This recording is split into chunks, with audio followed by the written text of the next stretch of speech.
Seguramente el acrónimo blockchain o cadena de bloques empieza a sonarle ya como un término muy familiar.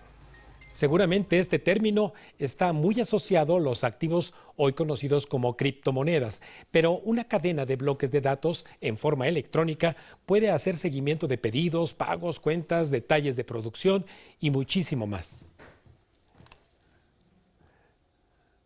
Y esto que suena a procesos cibernéticos complicados y difíciles de comprender, solo pueden ser explicados en cuentas claras por nuestro invitado de esta noche y a quien usted ya conoce, el maestro Oliver Ambía López de la Universidad Artec. Buenas noches, Oliver.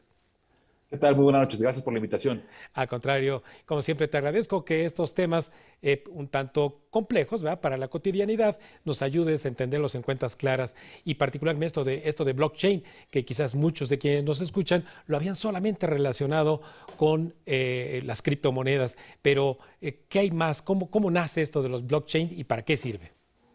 Claro, de hecho, el término de blockchain está muy asociado a la primera criptomoneda que es Bitcoin en el 2009. Justamente nacen a la par y ciertamente a veces se pueden confundir, ¿no? Se pueden tener presente que son términos indistintos. Realmente no. Y podemos empezarlo de la siguiente manera de escribir, ¿no? Las bases de datos. De hecho, justamente es donde nace justamente todo lo que es blockchain y la evolución que representa, ¿no?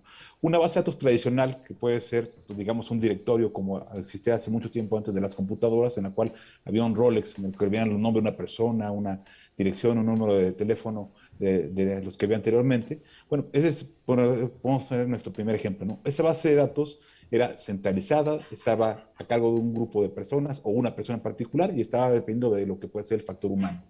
Blockchain lo que viene a hacer es básicamente romper ese paradigma de una manera significativa.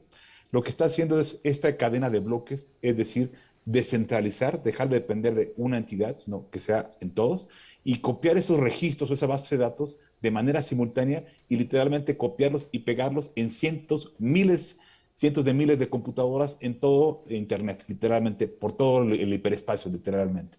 Eso es lo que es básicamente blockchain. Entonces, hace una revolución importante porque pasamos de una especie de esquema analógico, lo que era una antigua gestión de base de datos, a un esquema completamente en la nube.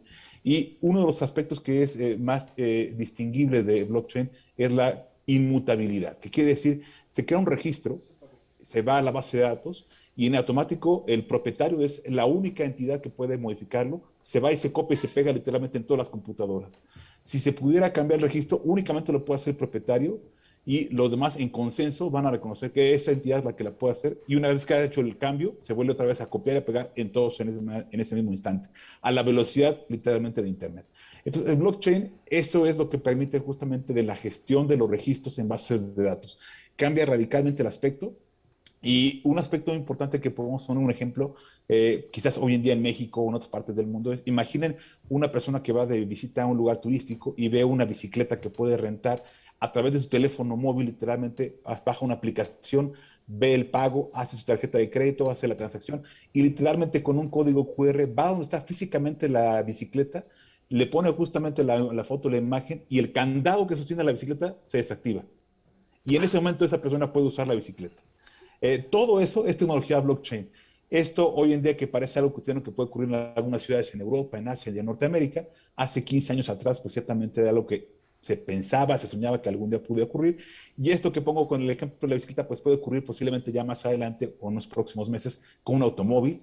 Imagínense que alguien llega de viaje ahora que se puedan abrir otra vez las fronteras y va a rentar un vehículo del aeropuerto y va a ser exactamente lo mismo que la bicicleta, pero ahora con un automóvil. O, por ejemplo, con una habitación de un hotel. Entonces, todo eso se realiza gracias a que está blockchain detrás de eso. Esas cadenas de bloques permiten justamente que todas las transacciones se puedan ir adicionando una a la otra, se van registrando, se copian, se pegan, son inmutables. Es muy difícil de hackear, digo, no es imposible, pero es una confiabilidad superior al 97%, lo cual es fenomenal y va a seguir evolucionando.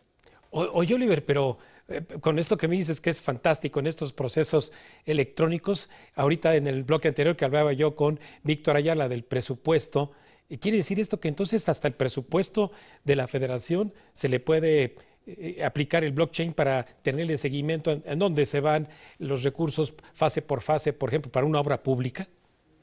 Claro que sí, es viable. De hecho, hay un caso interesante de un ejemplo de una votación, digamos, para elegir a un candidato para cierto puesto público, en el cual, si se toma en cuenta ya hoy en día, quizás, como decimos todavía en México, de físicamente con una papeleta y demás, pero más adelante quizás sea ya con tu huella digital en el teléfono, en internet, y lo puede hacer cualquier ciudadano que tenga literalmente su identidad digital a través de un registro vía blockchain. Entonces, si se puede hacer eso, en el caso del presupuesto, por supuesto que también se puede incorporar tecnología de esta forma y verificar que las etapas de un proceso, de un proyecto de infraestructura pública, el ejercicio de presupuestos, si está arriba o está abajo, donde estaba, ver justamente cómo va el diagrama de Gantt evolucionando en el proyecto. Por supuesto que se puede hacer y ciertamente blockchain sería de gran ayuda en ese aspecto, ¿no? Pues, Tenemos más aplicaciones de ello, ¿no? Ejemplos rápidos, pues obviamente todo lo que es almacenar datos en la nube, sí. blockchain.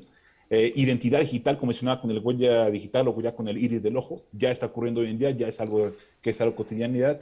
Cadenas de producción, contratos digitales, lo cual sería fenomenal. Y ya hemos platicado también de los NFTs, de los tokens, en los cuales pues alguien es el autor de una obra de arte, por ejemplo, y puede vender justamente la autoría a través de la tecnología blockchain para que alguien más pueda hacer uso de una copia del mismo, ¿no? Y vale la pena decir, es fenomenal, pero, aquí viene la otra parte, hay algunos retos que también tiene el blockchain adelante, ¿no? De 2009 a la fecha, pues han transcurrido varios años, pero ¿cuáles son los principales obstáculos que hay que tomar en cuenta? Uno, desconocimiento. Muchas personas no saben qué es, cómo funciona, cómo describirlo, no lo entienden. Dos, el técnico, es decir, la velocidad de conexión de Internet es diferente a lo que ocurre en Europa, en Norteamérica y en países como el caso de México, que la velocidad de conexión no es tan buena como nos gustaría, lamentablemente. Tres, las habilidades para programarlo, es decir, son pocas las personas en todo el mundo que tienen la capacidad técnica para saber cómo hacer el código para poder influir justamente en esto y hay una aplicación que ya sea algo más sencillo. Y dos más, el aspecto de naturaleza humana, de resistencia al cambio, gente que a lo mejor no le va a gustar todavía hacer esto o que tiene alguna resistencia, algún miedo, algún temor, fundado o infundado. Y por último, también el aspecto legal, que no hay que dejarlo de lado.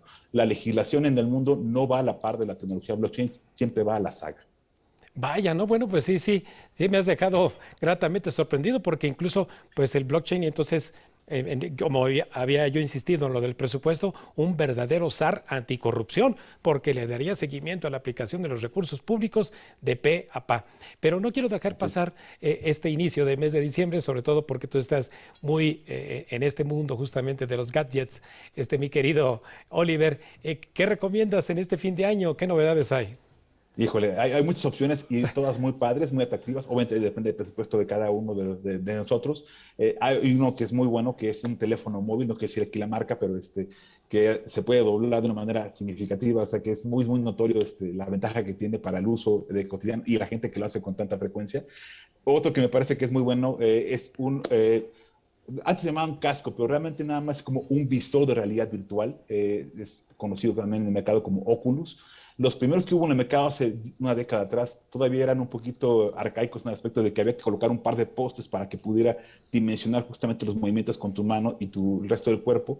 Y de hecho hay consolas de videojuegos que ocupan esta tecnología. Ya los más modernos hoy en día y los que van a salir el próximo año, por cierto, es únicamente colocarse ese visor y tiene ya todas las dimensiones para que se pueda ir a un aspecto literalmente inmersivo de la experiencia que tiene el usuario en realidad virtual.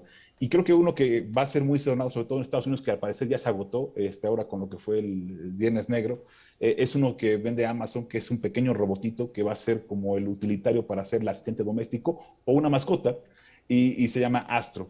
Y ese es un robot que va a estar literalmente moviéndose por la casa con un par de rueditas que tiene una pantalla que le puede dar justamente sus ojos y hacer gesticulación como si fuera un ser humano y que poco a poco va a ir aprendiendo con inteligencia artificial los hábitos de cada uno de sus jefes o de los usuarios que van a tener la posibilidad de tener este aparato en su vivienda.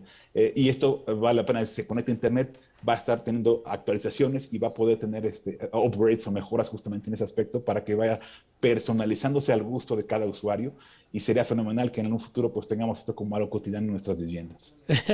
Bueno, y estas inversiones que se hacen en dispositivos electrónicos, seguramente habrá personas que estén pensando en invertir en seguridad, en estos llamados circuitos de cámaras de video para la propia casa o la calle. ¿Tú recomiendas este tipo de inversión? Hay algunos que son muy útiles, en particular para las compañías que vale la pena decir ya requieren servicios especializados de ese tipo de sentidos, sensores de movimiento, que también vale la pena decir, se requieren algunos por la sensibilidad de las operaciones que se manejan. Para uso cotidiano en un hogar, quizás valdría la pena decir, hay que tomar en consideración, no hay muchas opciones en México, lamentablemente, y las que hay pues son considerablemente onerosas. Creo que cada quien tendrá que hacer una ponderación en su familia, en su presupuesto, si realmente vale la pena. Si consideran que tienen ese tipo de facilidades, pues por supuesto que será útil. Y ciertamente de las opciones que hay en el mercado mexicano, pues a ver, buscar alternativas y poder tener alguna que pueda ser útil para las condiciones de cada uno. Pues, sin duda que nuestra audiencia ha tomado debida nota de estas orientaciones que haces, mi querido Oliver, sobre todo, bueno, pues pensando ya en gastarse buena parte del aguinaldo. Muchísimas gracias, No, como siempre, mi querido Oliver. gracias, un placer como siempre. Gracias, buenas noches. Bueno, pues si yo me he quedado sorprendido de los beneficios del proceso de información en cadenas de bloques o blockchain, ¿por qué no utilizarlo más, por ejemplo, como mencioné, para darle seguimiento al gasto, pero en los negocios? En los negocios hay que aplicarlo mucho para darle seguimiento con nuestros proveedores, con nuestros clientes. Así que hay que aprovechar el blockchain. Vamos a un último corte y al regresar le tendré un análisis a detalle de la enfermedad crónica que vive nuestra economía.